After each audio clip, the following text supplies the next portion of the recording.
नमस्कार मेरे प्यारे साथियों, आप सभी का स्वागत है अपनी YouTube चैनल एग्जाम साथी पर। तो आज हम करने वाले मेरे प्यारे साथियों विषय विज्ञान का मॉडल पेपर जो कि एग्जाम की दृष्टि से वेरी वेरी इंपॉर्टेंट है। तो चलिए हम वीडियो को स्टार्ट करते हैं। अगर आप मेरे चैनल में नए हैं तो चैनल को सब्सक्राइब जरूर कर लीजिएगा और ज़्यादा से ज़्यादा दोस्तों के पास शेयर कीजिएगा। तो चलिए हम वीडियो को स्टार्ट करते हैं मेरे प्यारे साथियों।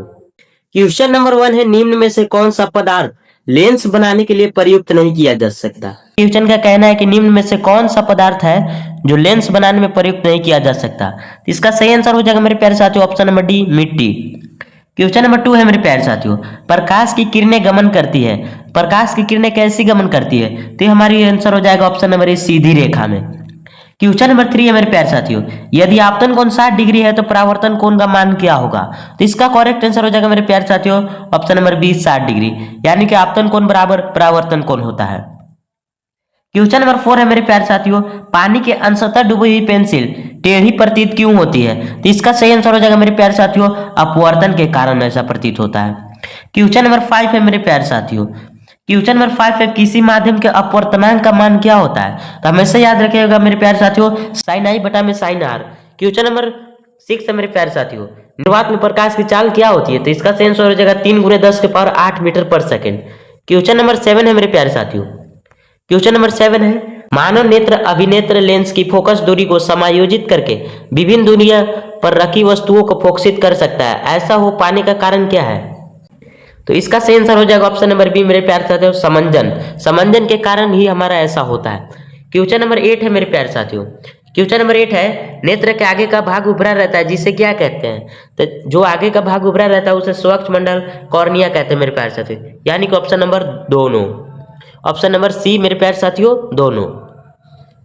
क्वेश्चन नंबर 8 है मेरे प्यारे साथियों, नेत्र गोलक के लंबा हो जाने से कौन से दृष्टि दोष उत्पन्न होता है मेरे प्यारे साथियों। इसका सही आंसर हो जाएगा ऑप्शन नंबर ए, निकट दृष्टि दोष। क्वेश्चन नंबर 10 है मेरे प्यारे साथियों, अवतल लेंस द्वारा किस दृष्टि को दोष किया जा सकता है। अवतल लेंस द्वारा किस दृष्टि दोष को दूर किया जाता है। सही आंसर हो जाएगा मेरे प्यारे साथियों निकट दृष्टि दोष, option number A. Question number 11 है मेरे प्यारे साथियों, एक इलेक्ट्रॉन पर कितना आवेश होता है। एक इलेक्ट्रॉन पर कितना आवेश होता है, इसका सही आंसर हो जाएगा option number A, 1.6 × 10⁻⁻19 coulomb. Question number 12 है मेरे प्यारे साथियों, क्वेश्चन नंबर 12 है, 2 ओम, 3 ओम और 6 ओम के प्रतिरोधकों को पार्श्व क्रम में जोड़ने पर उनका समतुल्य प्रतिरोध होगा। इसका सही आंसर हो जाएगा मेरे प्यारे साथियों 1 ओम। अगर हम पार्श्व क्रम में जोड़कर देखेंगे तो इसका सही आंसर 1 ओम आएगा। क्वेश्चन नंबर 13 है मेरे प्यारे साथियों, क्वेश्चन नंबर 13 है, फ्यूज को विद्युत युक्ति के साथ किस क्रम में संयोजित किया जाता है। फ्यूज को विद्युत युक्ति के साथ किस क्रम में संयोजित किया जा सकता है। इसका सही आंसर हो जाएगा मेरे प्यारे साथियों ऑप्शन नंबर ए, श्रेणी क्रम में।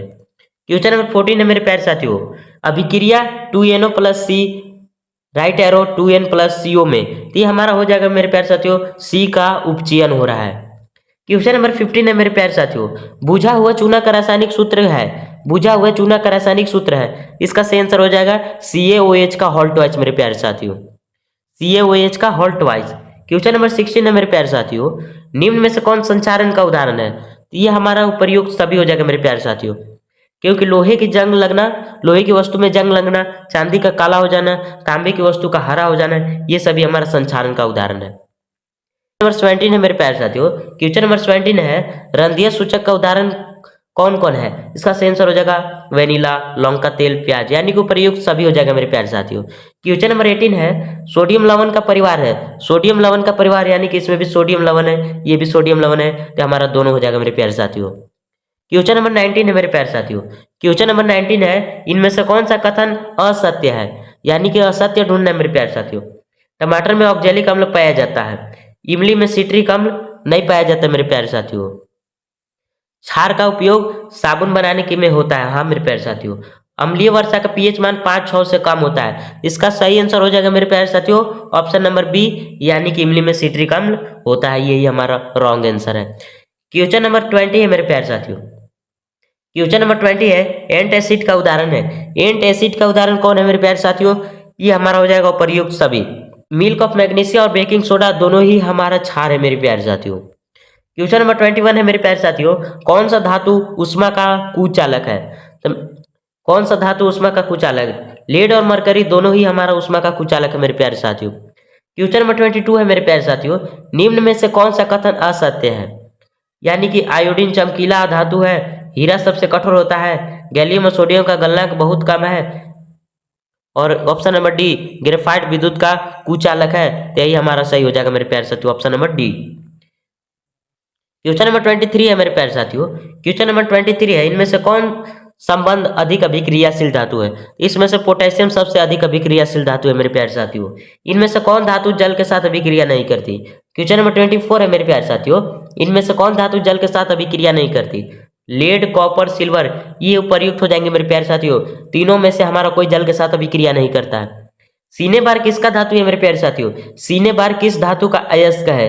क्वेश्चन नंबर 25 है मेरे प्यारे साथियों। सीने बार किस धातु का अयस्क है? तो हमारा सही आंसर हो जाएगा मरकरी का अयस्क है मेरे प्यारे साथियों। क्वेश्चन नंबर 26 है मेरे प्यारे साथियों। क्वेश्चन नंबर 26 है, इनमें से कौन ऑक्सीकारक का उदाहरण है? इनमें से कौन ऑक्सीकारक का उदाहरण है? ये हमारा हो जाएगा मेरे प्यारे साथियों उपर्युक्त सभी, यानी कि क्षारीय पोटेशियम परमैंगनेट, अम्लीयकृत पोटेशियम डाइक्रोमेट। क्वेश्चन नंबर 27 है मेरे प्यारे साथियों। मैग्नीशियम पाया जाता है, मैग्नीशियम किस में पाया जाता है? ये हमारा क्लोरोफिल में पाया जाता है। क्वेश्चन नंबर 28 है मेरे प्यारे साथियों। क्वेश्चन नंबर 28 है, ब्रिक का संबंध किस तंत्र से है? हमारा सही आंसर हो जाएगा मेरे प्यारे साथियों ऑप्शन नंबर ए उत्सर्जन तंत्र से। क्वेश्चन नंबर 29 है मेरे प्यारे साथियों। पौधों में भोजन के स्थानांतरण के लिए क्या उत्तरदायी है? हमारा सही आंसर हो जाएगा फ्लोएम मेरे प्यारे साथियों। क्वेश्चन नंबर 13 है मेरे प्यारे साथियों। थायरोक्सिन के स्रावन में कौन सा तत्व आवश्यक है? तो सही आंसर हो जाएगा मेरे प्यारे साथियों आयोडीन की आवश्यकता होती है। तो क्वेश्चन नंबर 31 है मेरे प्यारे साथियों। कौन सा पादप हार्मोन पतियों को मुरझाने के लिए उत्तरदायी है? इसका सही आंसर हो जाएगा मेरे प्यारे साथियों एफसीसी अम्ल, जो पतियों को मुरझाने के लिए उत्तरदायी है। क्वेश्चन नंबर 32 है मेरे प्यारे साथियों। क्वेश्चन नंबर 32 है, ब्रिक का संबंध किस तंत्र से है? तो ये क्वेश्चन अभी मैंने जस्ट पहले देखा है और आप कमेंट में जरूर बताइएगा इसका आंसर। क्वेश्चन नंबर 39 है मेरे प्यारे साथियों। जनन मूल घटना है, जनन मूल घटना किसका है? तो डीएनए की प्रकृति बनना, यानी कि ऑप्शन नंबर सी है मेरे प्यारे साथियों। क्वेश्चन नंबर 34 है मेरे प्यारे साथियों। जैव विकास प्रकृति विवरण का सिद्धांत किसने प्रतिपादित किया था? इसका सही आंसर हो जाएगा option number B, option number B Darwin. Question number 35 है मेरे प्यारे साथियों। क्वेश्चन नंबर 35 पे आनुवंशिकता का आधार है। आनुवंशिकता किस पर आधार रहता है मेरे प्यारे साथियों? तो डीएनए पर। क्वेश्चन नंबर 36 है मेरे प्यारे साथियों। प्राथमिकता उपभोक्ता को कहते हैं, तो इसका सही आंसर हो जाएगा द्वितीय पोषी स्तर मेरे प्यारे साथियों। क्वेश्चन नंबर 37 है, पारितंत्र के अजैविक घटक कौन कौन है? इसका सही आंसर हो जाएगा ऑप्शन नंबर डी, यानी कि पारितंत्र के अजैविक घटक तापमान भी है, वर्षा भी है और मिट्टी भी है मेरे प्यारे साथियों। क्वेश्चन नंबर 38 है मेरे प्यारे साथियों।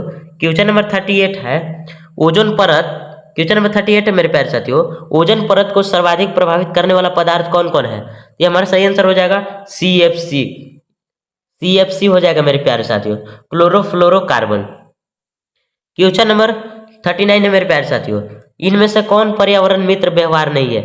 यानी कि पर्यावरण के अधीन में कौन कौन नहीं है? तो स्कूल मोटरसाइकिल से जाना, जरूरत नहीं रहने पर बिजली का स्विच बंद कर देना, कपड़े को थैले का उपयोग करना, या इनमें से कोई नहीं? तो इनमें से कोई नहीं है जो पर्यावरण के अधीन नहीं है। क्वेश्चन नंबर 14 और लास्ट है मेरे प्यारे साथियों। चिपको आंदोलन की शुरुआत कब हुई थी? इसका सही आंसर हो जाएगा मेरे प्यारे साथियों 1970 के दशक में। मेरे प्यारे साथियों, अगर आप मेरे चैनल में पहली बार आए हैं तो चैनल को सब्सक्राइब जरूर कर लीजिएगा